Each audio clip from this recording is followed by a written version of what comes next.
प्रदोष के समय पर, उससे पहले लक्ष्मी और दरिद्रता फिर भ्रमण पर निकलती है।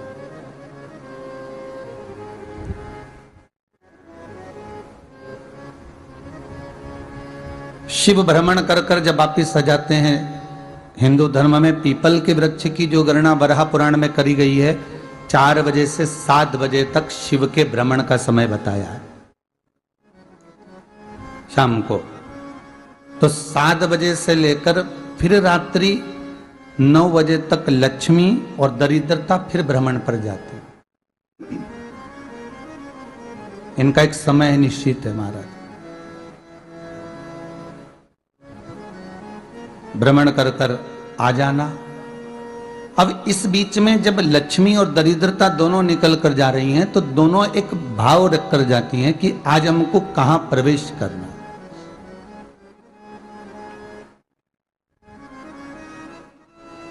आज हमें किस जगह पर प्रवेश करना है, आज हमें कहां पहुंचना है, आज हमें किस जगह जाना है। और जिस नगर में जिस मार्ग से लक्ष्मी और दरिद्रता निकल कर जाती है, ये दोनों का जब निकलना होता है, इनको स्थान दिया गया जहां पर स्वच्छता हो, घर के दरवाजे पर रंगोली डली हुई हो, द्वार पर जल छीटा गया हो। महाराज, उस द्वार पर लक्ष्मी प्रवेश करती है तो दरिद्रता भी जाने लगती है अंदर। जब दरिद्रता अंदर जाने लगती है तो लक्ष्मी उसको रोक देती है। पहले मैं देखकर आती हूं कि तेरे लिए स्थान है कि नहीं, तू यहां रुक।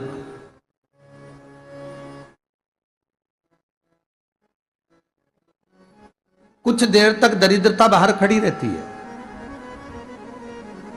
और लक्ष्मी जी की बड़ी बहन जब दरिद्रता बार बार अंदर जाने का प्रयास करती है तो लक्ष्मी जी कहती हैं, जी तू इतनी बड़ी होकर तुझे मालूम है, तू तेरा सम्मान होना चाहिए, आदर होना चाहिए, और तू अंदर चली जाए और कोई तेरा सम्मान ना करे तो कितना बुरा लगेगा, इसलिए तू बाहर खड़ी रहे। मैं अभी आई।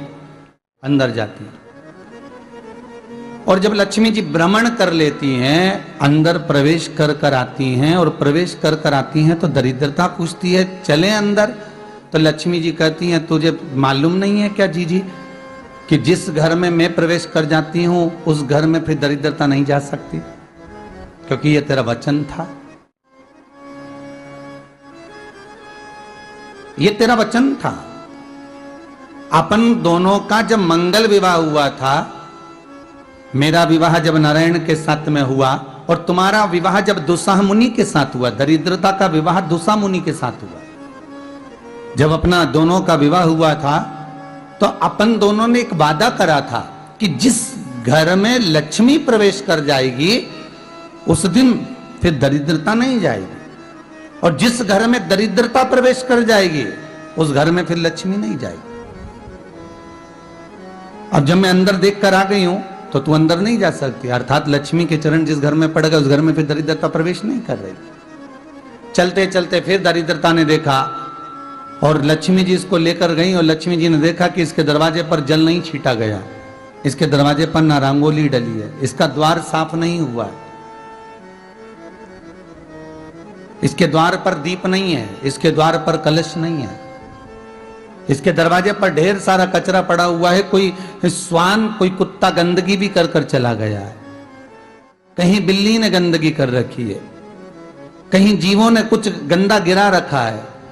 तो फिर लक्ष्मी जी कहती है, जी अब मैं होकर आ गई थी ना, अब तू जा, तू होकर आ। और दरिद्रता प्रवेश करती है। तो अंदर जाकर क्या देखती है दरिद्रता कि इतनी सवेरे से मैं घूमने इनके दरवाजे पर आई और ये तो सब चादर तान के चकाचक गुर्राटा भर भर कर सो रहे हैं। तो दरिद्रता कह देती है, तुम्हारा भाग्य ही बेकार है, तुम्हें क्या करूं, तुम ऐसे ही सोते रहो। और दरिद्रता गुस्से में बाहर निकल कर आती है, लक्ष्मी से कहती है, लक्ष्मी तू इसके घर में जाना ही मत ही। तो दरिद्रता को कहती है, जी तेरी बात नहीं मानूंगी क्या मैं? लक्ष्मी जी बोली, मैं तेरी बात नहीं मानूंगी, बिल्कुल नहीं जाऊंगी इसके घर में, तू चिंता मत कर, चल आगे चले। फिर आगे बढ़े। ये लक्ष्मी और दरिद्रता का प्रवेश है। आपके घर का द्वार आपके घर का दरवाजा। फिर निवेदन करूंगा एक बहुत सुंदर बात, हमें महाराष्ट्र से सीखना चाहिए, हमें साउथ से सीखना चाहिए, दक्षिण से। जिस समय पर भक्ति देवी यमुना जी के घाट पर रो रही थी अपने पुत्र ज्ञान और वैराग्य को गोदी में लेकर, समय देवऋषि नारद ने एक प्रश्न किया था कि तुम कहां पर पोषित हुई हो, तुम्हें ऊर्जा कहां से प्राप्त हुई? तो कहा मैं गुजरात से तो चली हूं। और वहां से चलती चलती भक्ति देवी कहती है मैं बहुत दुखी होकर, बूढ़ी होकर, द्रवित होकर, बड़ी दुख में वहां से चलते चलते जब मैं महाराष्ट्र में पहुंची तो मैंने वहां जाकर देखा कि वहां पर लोग हर पल हर घड़ी ब्रह्म मुहूर्त में उठकर स्मरण करते हैं, नाम जाप करते हैं और दरवाजे पर जल छीट कर रंगोली डालते हैं। तो कह रही है कि वहां पर मैं थोड़ी अवस्थावान होने लगी, वहां मुझे अच्छा लगने लगा।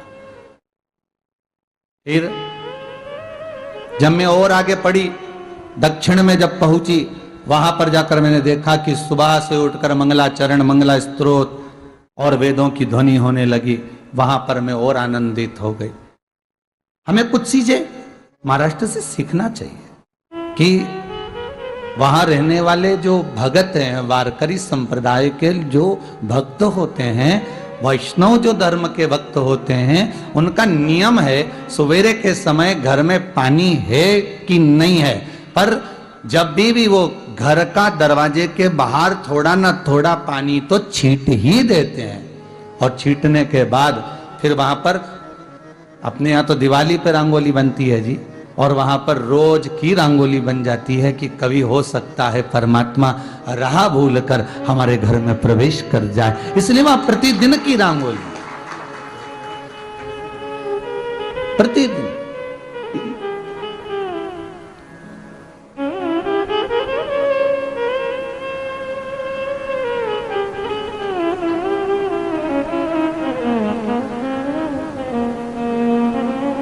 हमें सीखना चाहिए थोड़ा सा। आज के जमाने में तो बहू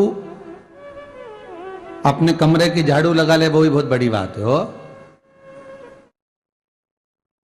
खड़ी खड़ी बहू ये देखती रहेगी कि नौकरानी सही से झाड़ू लगा रही, वहां से लगा के लाओ, इधर से हेड के ले जाओ, वहां से कचरा सोरो, वहां से पोछा लगाओ।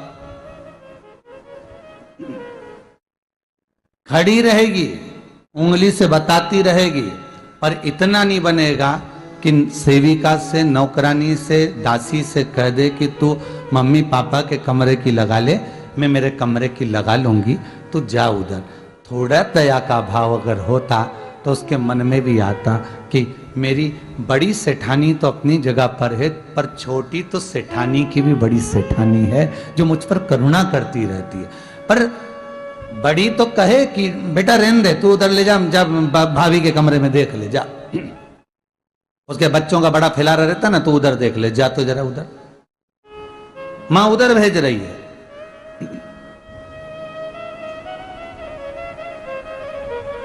थोड़ा सेवा का भाव हमारे भीतर हो।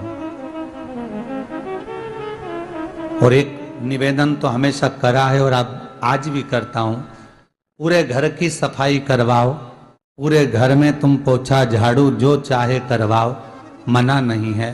पर एक निवेदन है, रसोई घर के अंदर बहू और बेटी ही जाकर भोजन बनाए तो अन्नपूर्णा सदा कृपा करती है महाराज। बहू और बेटी ही।